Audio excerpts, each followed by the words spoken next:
Hey everyone, this is Alex here, and in this video, I'm going to kind of just give an overall breakdown on positive EV, what it is, how to calculate it.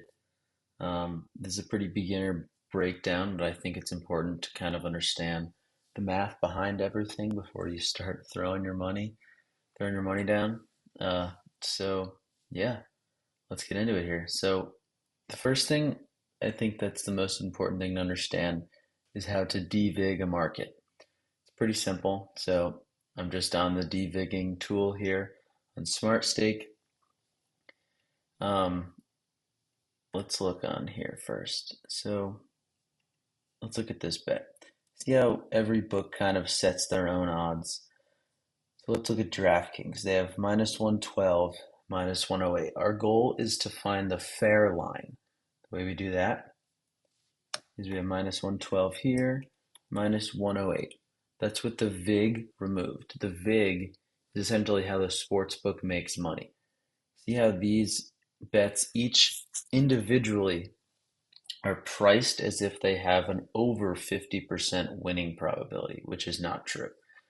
The total can only be 100. So that means that extra 4%, 4.75%, that's the EV, the expected value of your bet to the sports book.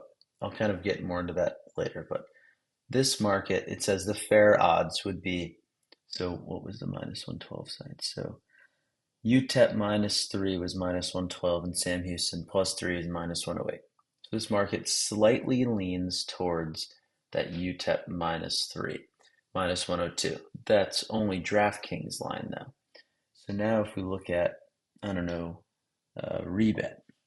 So rebet minus 118 for Sam Houston and minus 105 for UTEP. 118. So in this one, uh, the fair line is minus 106 and plus 106.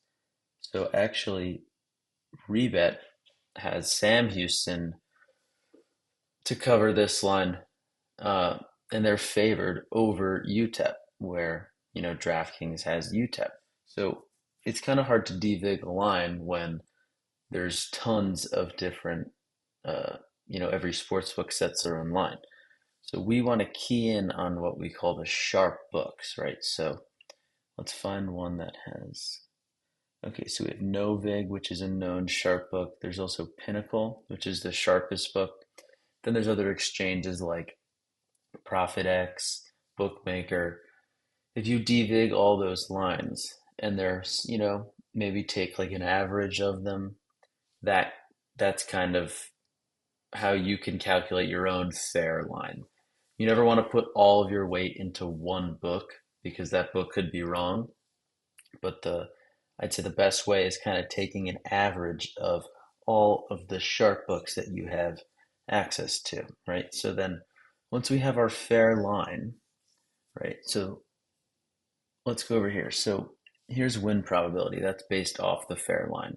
So I'm going to consider a market that is simply 50-50. So usually like an NFL spread or something will just be minus 110 on each side.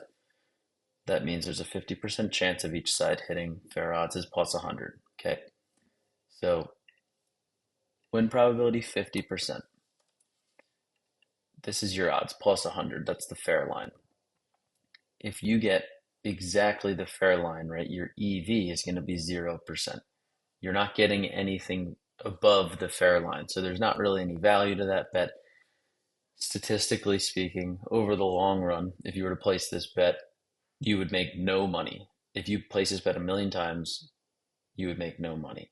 That's the long run philosophy. But let's say you got plus 105. Okay. This payout is basically, if you've ever used like any DFS book like Prize Picks or DraftKings Pick Six or Underdog, you know how they put their odds in like a 3x multiplier, 5x. That's basically what I've just converted this to.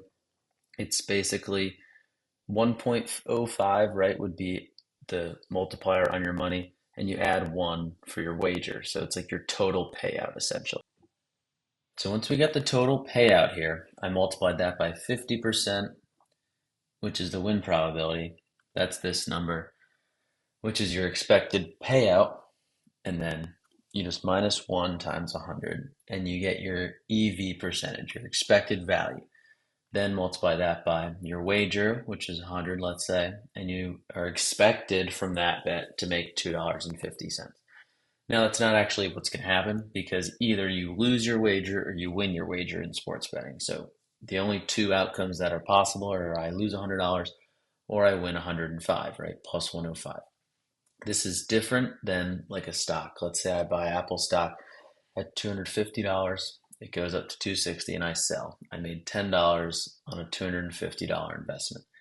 In sports betting, you either win your wager, right? So you win or you lose all of your money that you bet. So the expected profit only comes into play over the long run. So when you place this bet hundreds and thousands of times, then your win probability will even out, right? So if I were to place this bet twice and I win one and lose one, that's the most likely scenario, then I would be up. The first time I would lose $100. The second time, I would win $5. So that would be the same thing as just multiplying this by 2. So, but there's a chance I win both, and there's a chance I lose both. But the higher, in terms of your long run profitability, the more bets you place, the closer to that mean, the average you're going to get. Variance plays a role, a huge role.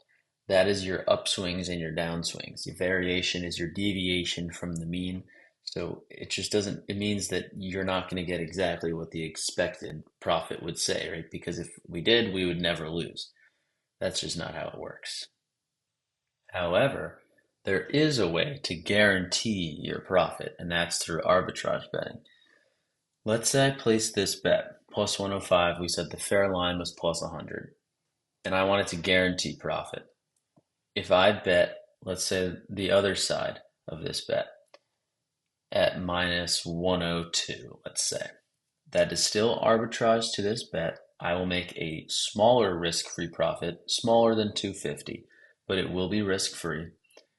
Um, Even though that second bet was slightly negative EV because I got it at minus 102 and the fair line is plus 100, since it's still better than the line that I already got, I will guarantee a risk-free profit.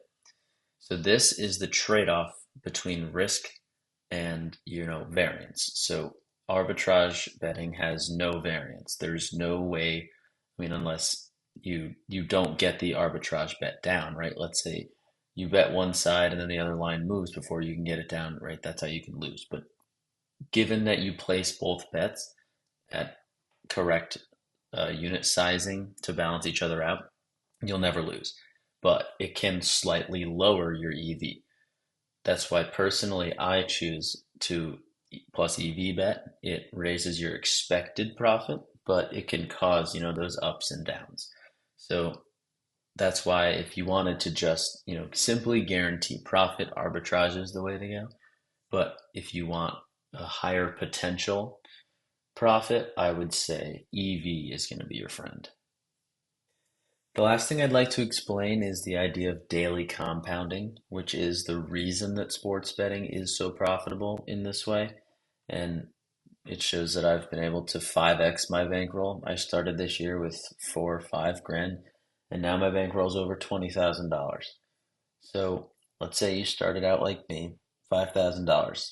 Let's say all your bets in that day had a 2% positive EV. Right, your expected profit is going to be $100. That's if you get down all $5,000. Now the next day you start, you're at $5,100. So this is assuming that your expected profit is what happens, which, like we said, there's variance, right? There's going to be ups and downs, but generally, big ups and big downs are possible, but the general trend is upward, right? So this is an expected profit scenario. So let's say my expected profit was 100. Now the next day I'm at $5,100. Same 2%. Now I make 102 that day. This increases every day. And this number down here is after 30 days of compounding daily. It starts to grow very, very quickly. And you can see why daily compounding is so important. You can double your bankroll in one day, or sorry, 1 month of daily compounding. If you showed this to a portfolio manager, right, they're looking at the S&P and they get a promotion if it goes up 12% and you earn 12% on your money. You're earning 12% on your money in a few days doing this. It's legitimately insane. I cannot stress that enough. This is not a scam. Like, I just showed you the math behind it all, and here's my proof. I'm not trying to brag or anything. I just wish that more people would understand it because most people are betting on these minus 110s, right? You get your odds here, so it would be 110, 100 divided by 1.1. That's how you get the minus 110. If you do that, oh my God, sorry. Your payout's 1.9, EV's negative. Every bet you place has a negative $4, and every $100 you wager is a negative $4. That's why regular sports bettors who are not finding positive EV lose so quickly. And when you parlay these, this compounds. If you have a two leg, and you're paying that VIG twice, your negative EV of that parlay is 9%. That's why they get you. That's why they make so much money. That's why they're multi-billion-dollar companies. And there's only a select few that are betting in this way. And that's why you got to be doing it. One last thing I forgot to mention is that you want to be spreading that $5,000 we just talked about over thousands of bets. I didn't mean that you place a one $5,000 wager per day. That should be 100 wagers per day of $50. I'm going to make another video at some point talking about, your risk management and bankroll sizing because without that, none of this matters. You could have your wagers are too high and you go on a losing streak and lose all your money and that's it. So, risk management and bankroll sizing is the most important thing here. This is the second most important. Hope you guys enjoyed this video. If you want to toss me a follow on Twitter, keep on betting. And, hope you do exactly that. DM me with any questions, but thanks for watching.